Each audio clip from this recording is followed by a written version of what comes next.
Assalamualaikum warahmatullahi wabarakatuh. Nama saya Muhammad Nali dari kelas 1 PKD 3, ingin menyampaikan tentang materi pasar persaingan sempurna. Saya Nabila Aurelia dari 1 PKD 3. Saya juga akan menyampaikan materi tentang pasar persaingan sempurna. Baik, jadi di sini saya akan menjelaskan tentang pengertian dari pasar persaingan sempurna. Jadi pasar persaingan sempurna itu adalah jenis pasar yang dimana banyak penjual dan pembeli itu saling berinteraksi, tetapi tidak ada satupun yang dapat mengendalikan harga. Kenapa sih mereka itu tidak dapat mengendalikan harga di dalam pasar persaingan sempurna? Nah, itu karena harga dalam pasar persaingan sempurna telah ditentukan oleh pasar itu sendiri. Jadi penentuan harga itu sungguh-sungguh terjadi berdasarkan penawaran dari produsen serta permintaan dari konsumen. Nah, lain halnya dengan pasar persaingan tidak sempurna. Kalau pasar persaingan tidak sempurna itu hanya meliputi sedikit penjual, namun pembelinya itu banyak. Jadi harga pada pasar tersebut itu juga ditentukan oleh penjual barang itu sendiri.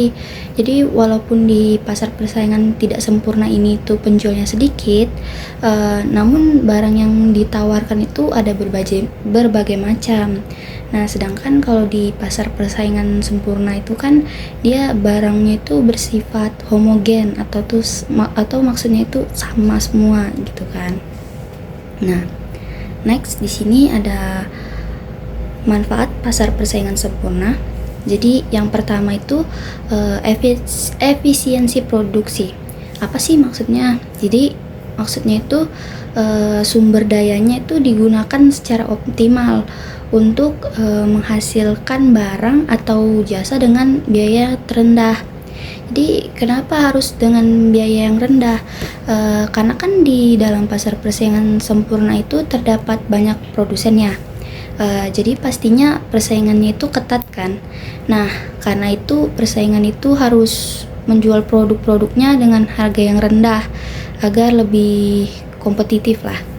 Nah, jadi dengan harga yang lebih terjangkau ini juga dapat menguntungkan konsumen, karena konsumen itu dapat memperoleh barang atau jasa dengan harga yang murah gitu kan. Terus yang kedua ada harga wajar. Nah, jadi seperti yang sudah saya jelaskan tadi, harga dalam pasar persaingan sempurna itu sudah ditentukan dan tidak dapat dipengaruhi oleh siapapun gitu kan. Nah, bahkan semua perusahaan itu dia menjual produknya itu dengan harga yang terjangkau agar lebih kompetitif dalam pasar persaingan sempurna ini. Terus yang ketiga itu ada monopoli, tidak ada monopoli. Jadi tidak adanya monopoli ini berarti setiap perusahaan baru itu memiliki kesempatan untuk masuk ke pasar dan ikut bersaing di dalam pasar tersebut. Nah, ini tuh dia mendorong lebih banyak antisipasi dalam pasar. Terus juga dapat menciptakan peluang usaha yang lebih luas dan mendorong pertumbuhan ekonomi. Terus selanjutnya itu ada permintaan. Jadi jumlah suatu barang yang diinginkan tergantung dengan suatu barang tersebut. Jadi menurut hukum permintaan itu ya, jika harga barang naik, maka permintaan pada suatu barang itu akan turun. Nah, begitu juga sebaliknya, jika harga suatu barang turun, maka permintaan terhadap barang itu akan naik.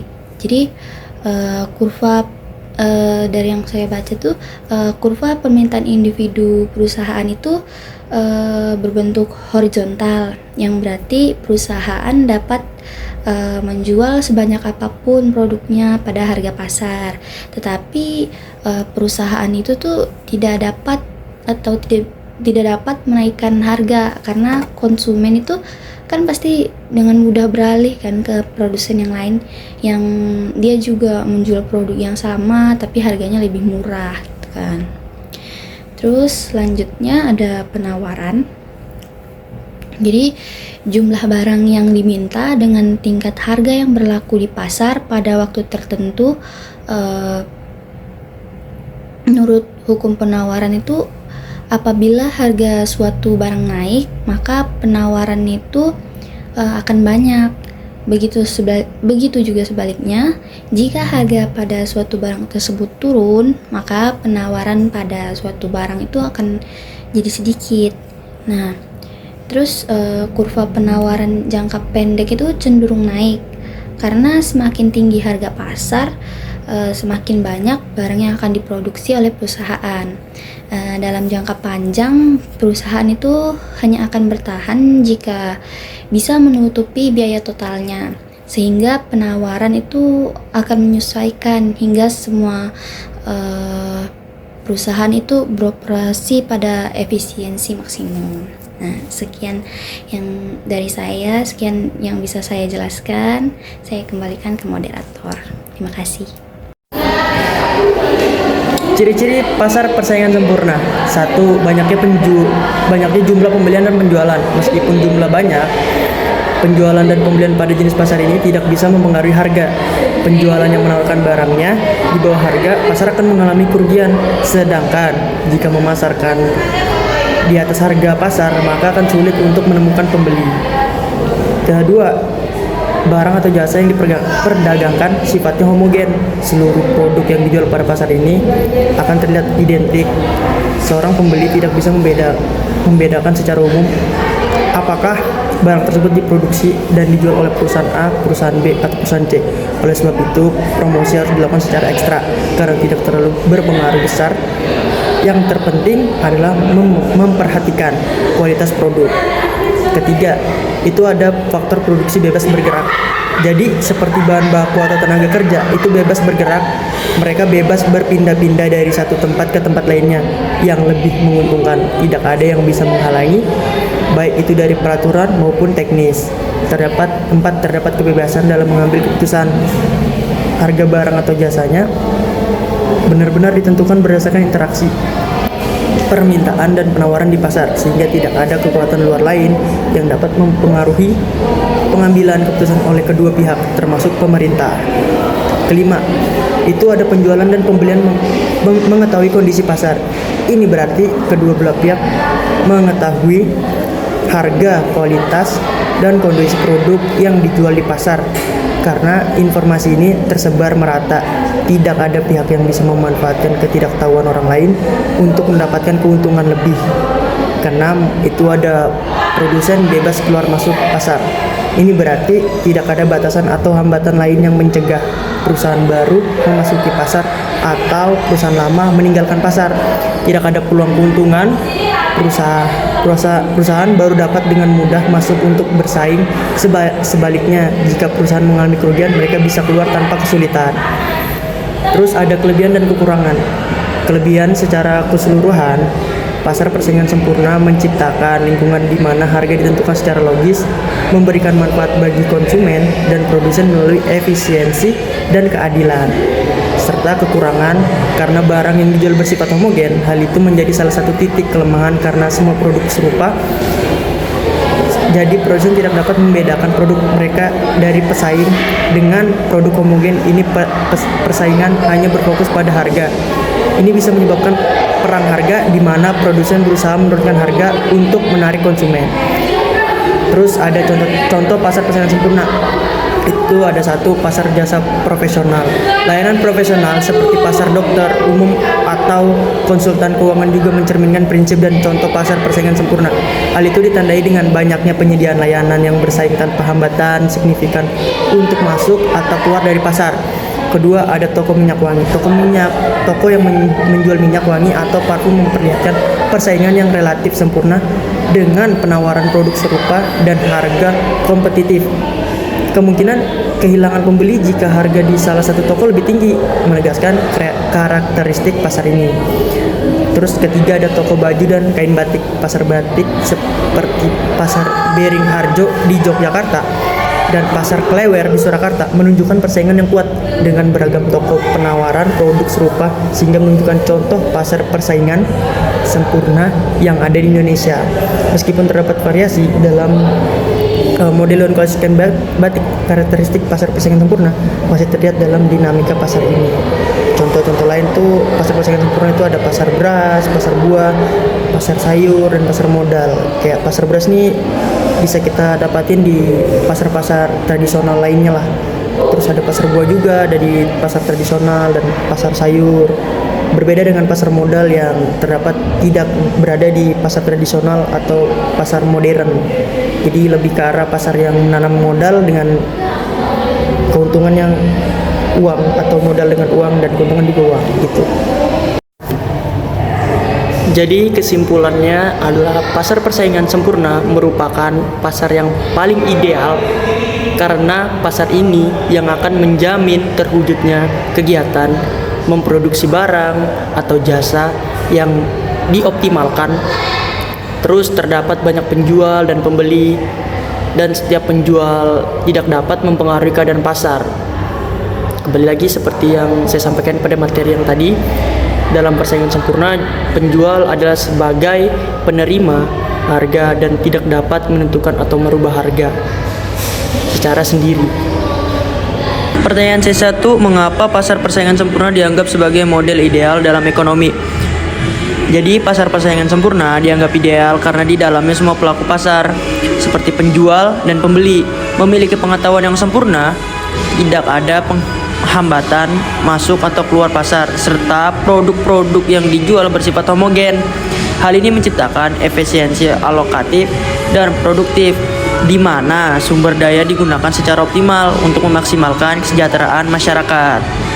Jadi pertanyaannya, bagaimana peran pemerintah dalam menjaga agar suatu pasar tetap bersifat persaingan sempurna? Baik, saya izin menjawab. Pemerintah berperan dengan menetapkan regulasi untuk mencegah monopoli dan praktik anti persaingan, memberikan izin usaha, serta mengawasi harga dan kualitas barang.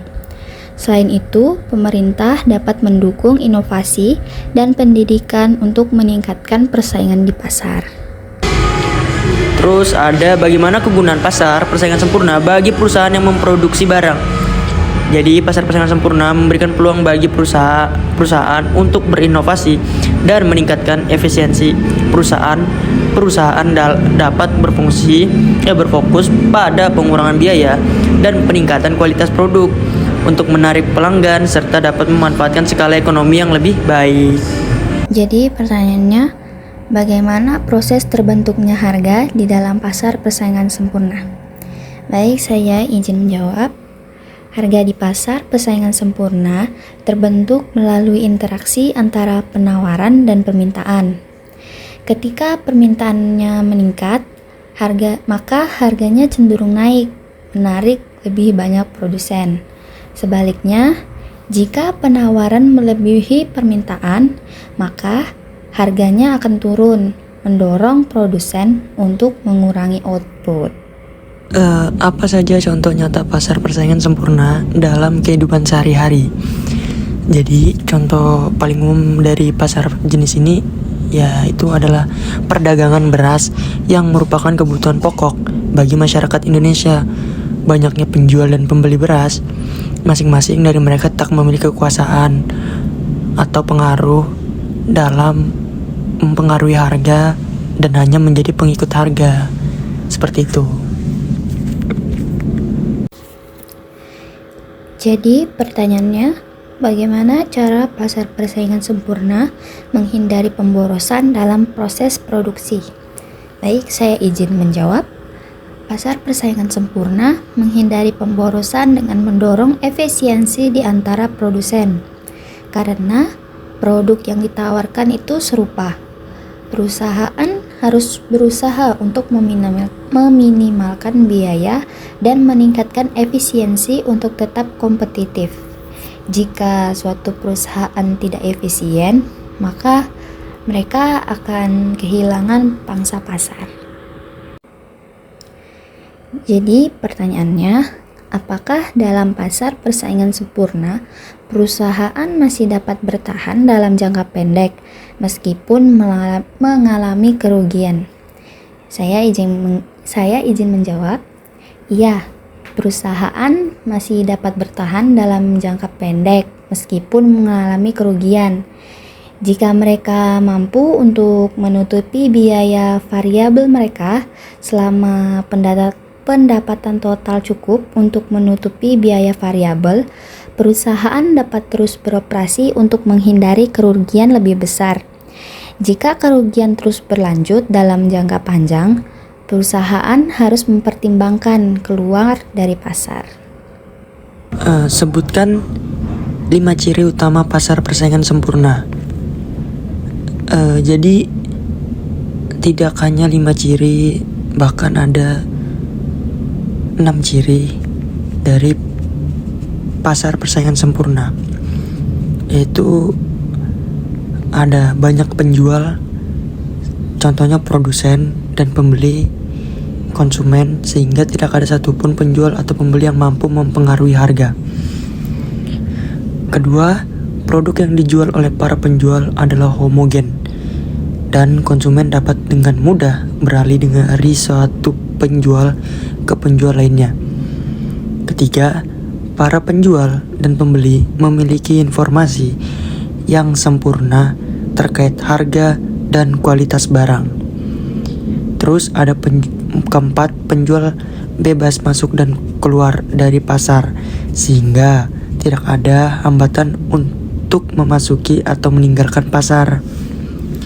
Kelima, tidak ada biaya transaksi ketika membeli atau menjual barang dan jasa di pasar.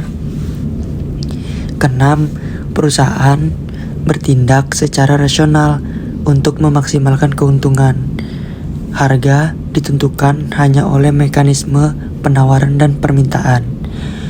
Terus dalam pasar persaingan sempurna itu pemerintah ikut andil atau tidak? Sebenarnya pemerintah tidak mencampuri mekanisme pasar, baik dengan memberlakukan subsidi, pajak maupun regulasi. Nah, jadi demikian ciri-ciri utama pasar persaingan sempurna dan peran dari pemerintah sendiri untuk pasar sempurna. Sekian dari kelompok kami yang telah kami sampaikan sesuai materi tentang pasar persaingan sempurna. Selebihnya ada kurang atau kesalahan kata, mohon dimaklumin.